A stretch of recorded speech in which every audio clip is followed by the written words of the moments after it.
आपके ख्याल में नेगोशिएशन फेलियर की सबसे बड़ी वजह क्या है? हाँ, शाबाश। इसका एक लफ्ज, हाँ, स्टिफनेस, इसका एक अच्छा सा लफ्ज बताएं। और कोई एक लफ्ज और अच्छा सा बताएं, वो बताएं जो मेरे दिल में है। ईगो। ईगो। तो मेरे जाती ख्याल के अंदर लीडर की कोई ईगो नहीं होती,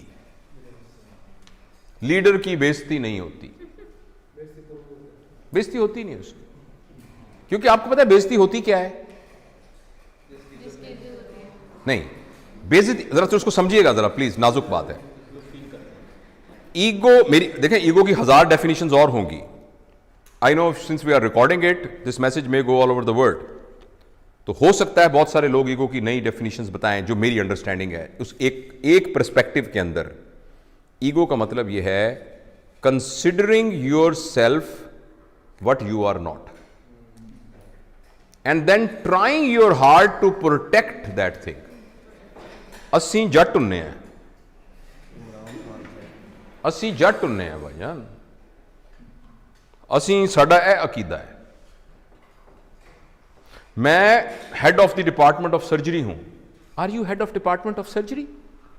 अगर अभी आपका एक्सीडेंट हो जाए, अल्लाह नाम, किसी का एक्सीडेंट हो जाए और उसको हेड इंजरी हो के और वो वेंट के ऊपर पड़ा हो, किधर गया head of department of surgery भाईजान? It's only a software which is in your mind. किधर गया? मैं जट हूं, मैं फलां हूं, मेरा वो अकीदा है, मेरा ये अकीदा है।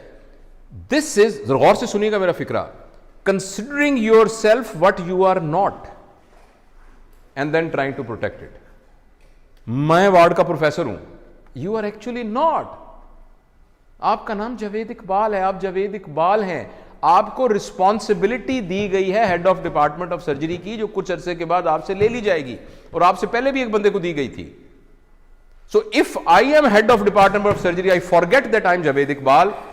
अगर मेरे हेड ऑफ डिपार्टमेंट सर्जरी के ऊपर कोई हट लगा, जरा सा भी दब्बा आया, यानी यह कि मैं कमरे में आया था, उठ के खड़ा नहीं हुआ, ऐसी की तैसी इनकी जरूरत क्या हुई खड़े।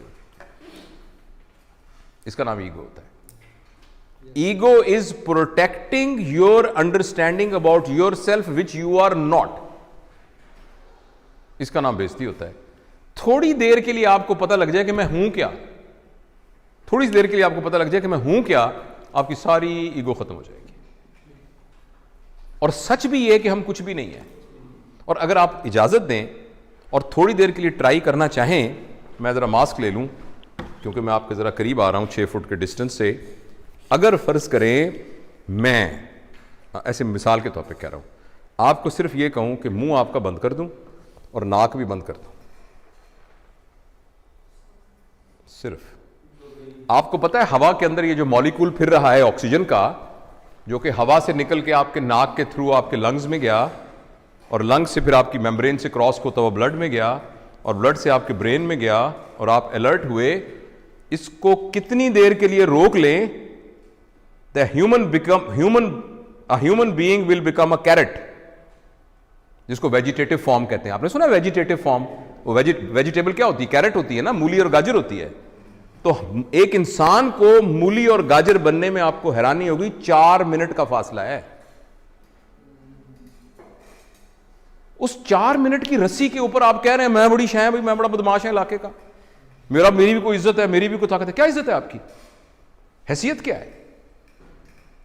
वही बात समझ रहे हैं आप? हाँ, मैं आपको असहाबा के वाकया में से एक वाकया सुनाता हूं।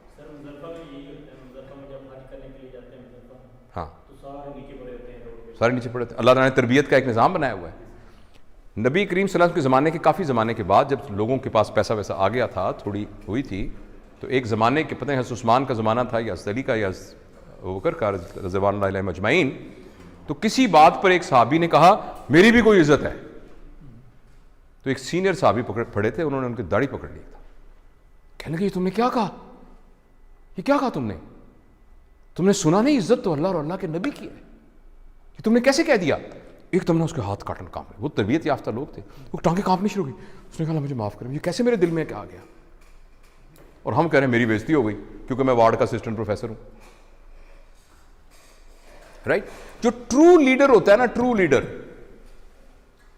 वो अपने आप को फॉल्स आइडेंटिफिकेशन से बचा के रखता है।